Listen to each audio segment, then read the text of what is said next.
There is a road in Japan. It is called the Tokaido. It is the setting for a new milepost in Oriental history, for along its way is being planted the cross of Christ.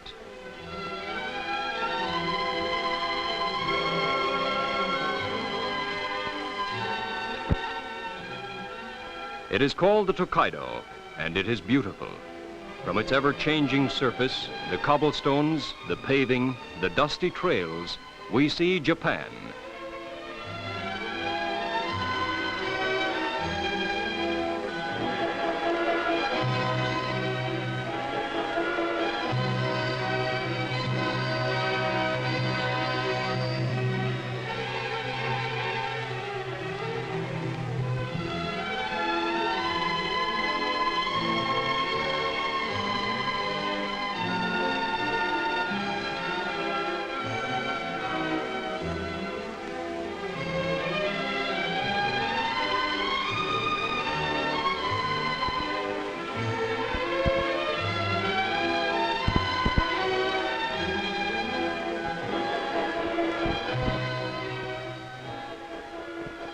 A tradition of Japan is the beauty of the cherry blossoms.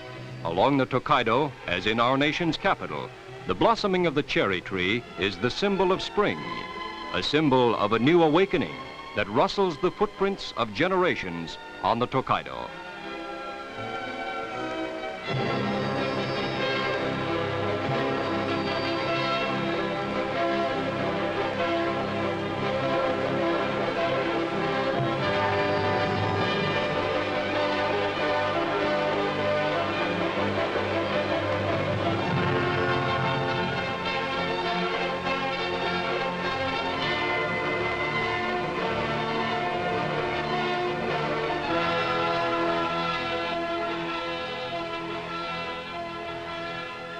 You see all kinds of transportation along the Tokaido today, many the same as you would see 300 years ago.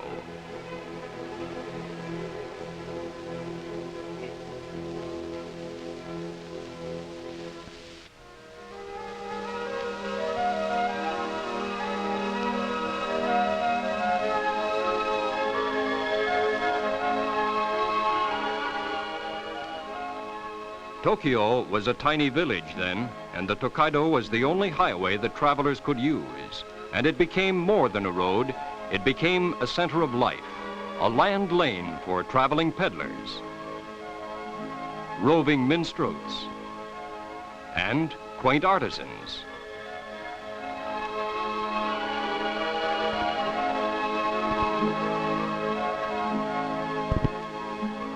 At regular intervals along the Tokaido, rest houses grew into hamlets, spaced just one day's travel apart by foot. The hamlets grew into villages, villages into cities with trading markets, all catering to the traveler along the Tokaido. They were called post villages at first. In the old days, all life centered in these post villages, commercial, cultural, and religious.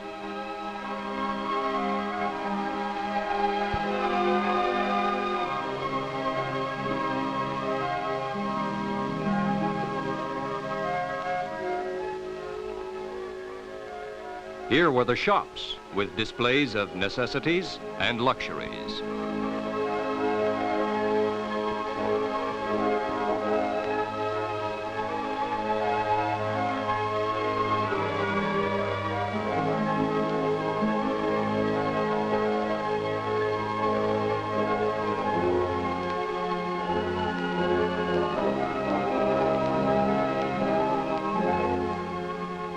The peddler found no need to travel from mountain to sea to make his ware known.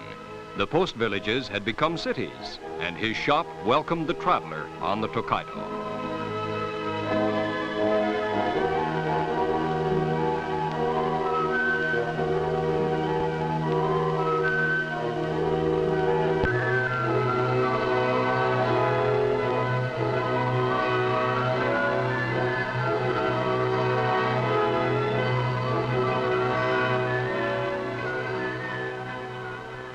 But the past returns again in the present. This is Hiroshima, still crippled years after the blinding flash of the atom bomb, a reminder of the past which has left the Japanese people a beaten nation. And this is a symbol built so lessons of that past may be remembered and known. It is a past which needs monuments to peace to balance the grisly trophies of war.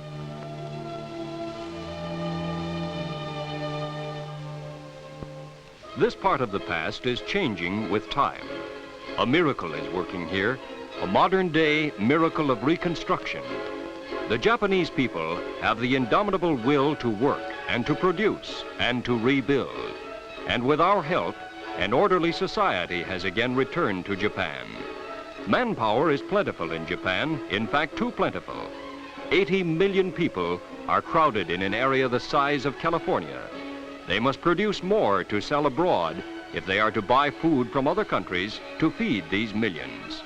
Two-story-high strips of textiles, silks, brocades are again rolling from the mills, dyed, then hung to dry. Even though the methods may seem crude to us, the Japanese hands are laboring at tasks of constructing rather than destroying. Articles of beauty are again being created in Japan.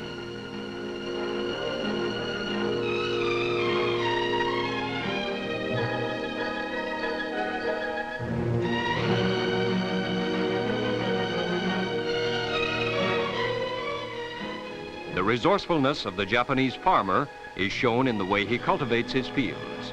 All available land is used to produce products for consumption at home and for the limited foreign market.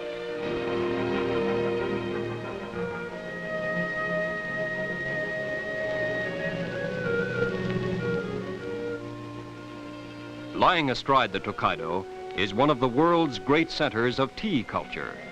Crude shields protect the women from the sun as they work among the tea plants. The fragrant top leaves are cut and swept into sacks in one easy motion.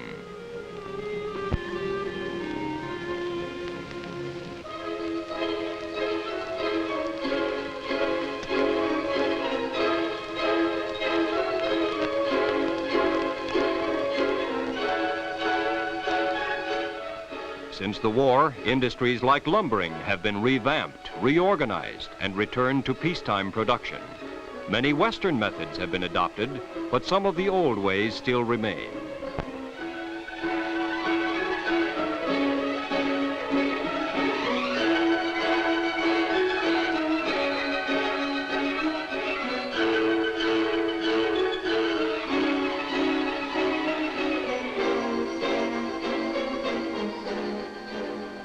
Much of Japan's lumber is used to build fishing boats. As every bit of soil on the land is used for crops to raise food for the Japanese millions, so also is the sea searched for the foods it may contain. A favorite delicacy of the Japanese is a fish too small to be cooked, so they are dried whole. Placed in wicker racks, they are dried in the sun. Dried evenly, the tiny fish are eaten just as they are, or are pressed for oils. Seaweed, taken from the sea in bunches, is used for food. It is piled up and later carried off to dry.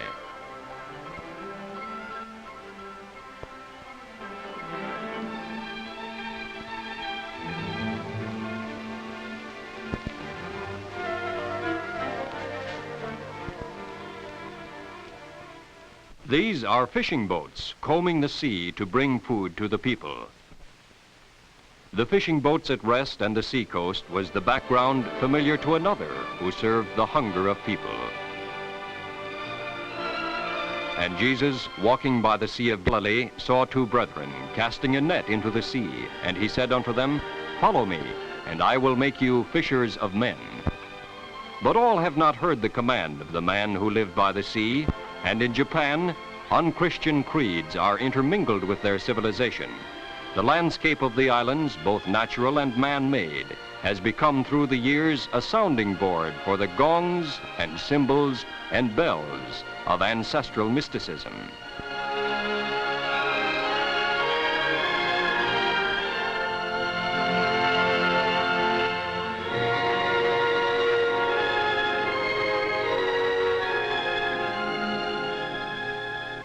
The people cling to Shintoism and Buddhism, to belief in spirits encased in shrines. The more active the evil spirit is, the heavier the shrine and the harder it is to carry. To prove they have the spirit captured, the boys lurch and stagger with the weight of the shrine.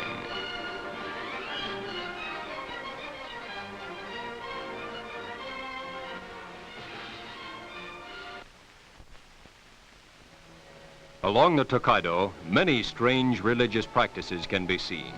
Here, a woman beneath a spring of ice-cold water in a Buddhist ritual. The priestess is manipulating the woman so no spot on her body will be unwashed, no sinful spot left.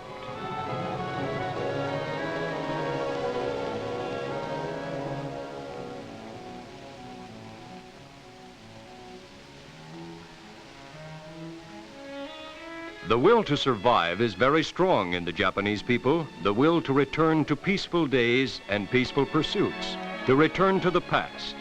But it is not the whole picture. That same spirit is a hindrance too, for the past is the inheritance of Buddhism and Shintoism, and the false gods are still strong in the people's hearts. Although these false religions were discredited because of the war which was lost, they have a grip on the people that is hard to loosen. The Japanese people love the beauty of their temples, love even more the natural beauty of their many public gardens, quaint bridges spanning small streams of clear water, tiny pools stocked with colorful fish and marine life.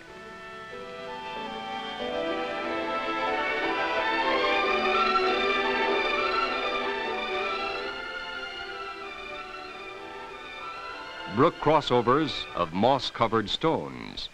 A public garden offers quiet rest for the mind and body. But peaceful shadows across temple waters, whether in public or temple garden, hold no solace for the soul. Today, a new line of architecture graces the Japanese horizon. The old temples with their downward sloping roof lines are in contrast to strong lines of the cross of Christ, pointing upright toward the sky. And from the land where the Christian cross is not a contrast, come the workers to Japan, workers who have prepared themselves in colleges and seminaries, like the Lutheran Theological Seminary, have chosen Japan to fulfill their calling. These are happy people who, after many days of traveling, have arrived in the country which will be their home. And who are the people who have gone out to this task? You know them. They come from among you, helped by your prayers and your financial aid, and sustained by God. Ruth Herbst, Marion Bringle, Anna Marie Mitchell, and Marion Hansen. The Daniel Vinges, the Phil Lutios, the Russell Sanodens, Lois Peterson, Freudis Meyerwold, Dorothea Ofstedal, and Aline Arneson. Mr. and Mrs. Leroy Johnsrud,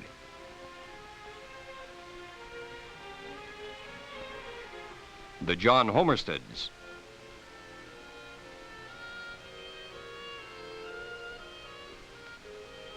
the Gordon Tangs, Anna Gulick, Bernice Boyum, and the Olaf Hansons, Mr. and Mrs. Oliver Berg, Lydia Hansen and the Philip Highlands,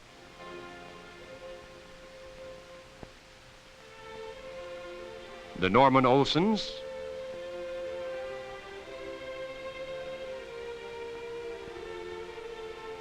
the Douglas Swensides, Mr. and Mrs. Kenneth Stenberg, Carl Ahmet and his wife,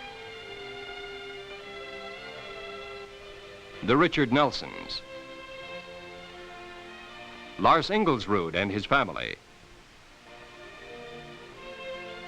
Mr. and Mrs. Alton Knudsen, with our newest missionary, just 8 days old. She was born during the time of a summer conference of our Japan missionaries.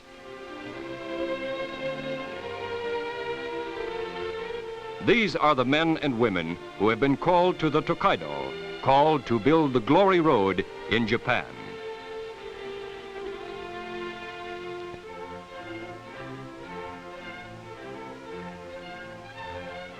Today, the waysides of the Tokaido echo with new sounds, new words, new songs, as an age-old civilization learns the new story of an even older truth. God has prospered our Japan mission since our beginnings in 1949. Just as Japan itself is building, so these people of ours are building for the future, churches for their people, homes for themselves. The site of the new church is carefully plotted, for this is another Christian milepost along the road by the Eastern Sea. This open lot will soon hold a house of God, a Christian church where Japanese men, women, and children may come to worship, to meet their Christ, who died for them too.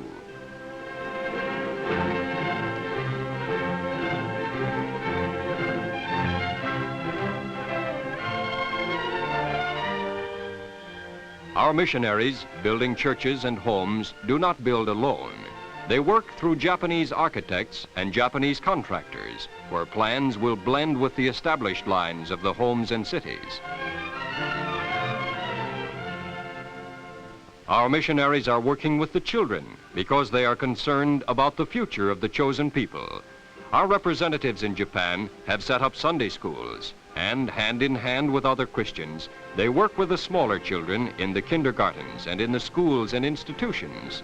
To all who can be reached, but especially to the children, the Word of God is being taught and explained, giving to the children a new purpose in living, a new faith.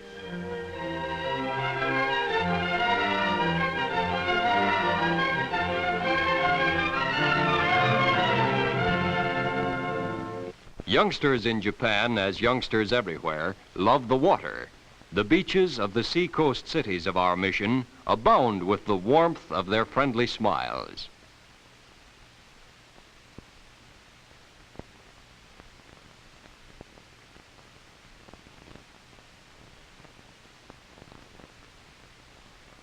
Organized recreation, too, has the same appeal here as throughout the world. Christian missionaries have been prompt in recognizing the value of providing facilities for the games and sports traditional to Japan, as well as adding interest by teaching many of the athletic games of the Western world.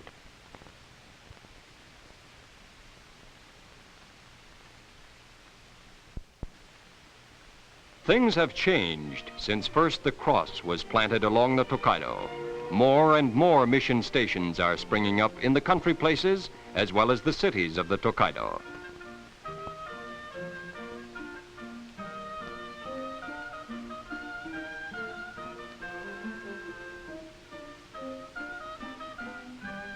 The seed is being sown, slowly at first, with 1 or 2 converts in each place, but each new convert is becoming a missionary himself. From our missionaries, these converts learn that the way to teach people the principles of Christ is to talk to them, to interest them in the things of the Spirit.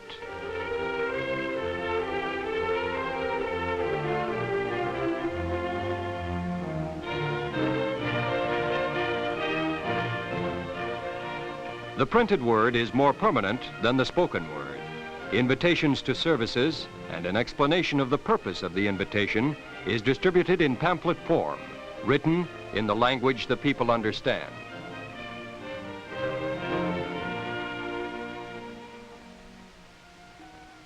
If you're young, you may not be used to all this attention. The seed is beginning to bear fruit, for the young are receptive and the young grow quickly. There is an organized congregation in Tokyo. Its membership includes all ages. There is a program of evangelism and instruction, much the same as is carried out in your congregation. This is an average Sunday with parishioners waiting to enter the church. There is Sunday school instruction for the children and instruction for the adults. In the post cities of our mission field, the new churches are filling up. The people are coming, hungering for the bread of life, thirsting for the living water. They are being filled. It is the younger generations of Japan that are most readily accepting the gospel of Jesus Christ. This is a typical group, attending a Bible camp for students of our church. Throughout the Tokaido mission, fully 3/4 of our new Christian people are young like these, young married couples and students in their late teens.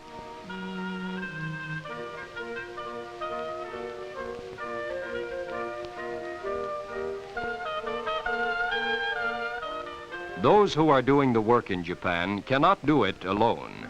God is with them and is blessing their labor. There is a great beauty in Japan, flaming clouds at sunset, seas dyed to scarlet as the night comes on, bowers of blossoms mirrored in the lakelets, framing the roof lines of the houses. As Paul met Christ on the rough Damascus road, God grant to them, the Japanese people, that they too may meet him along the road by the Eastern Sea.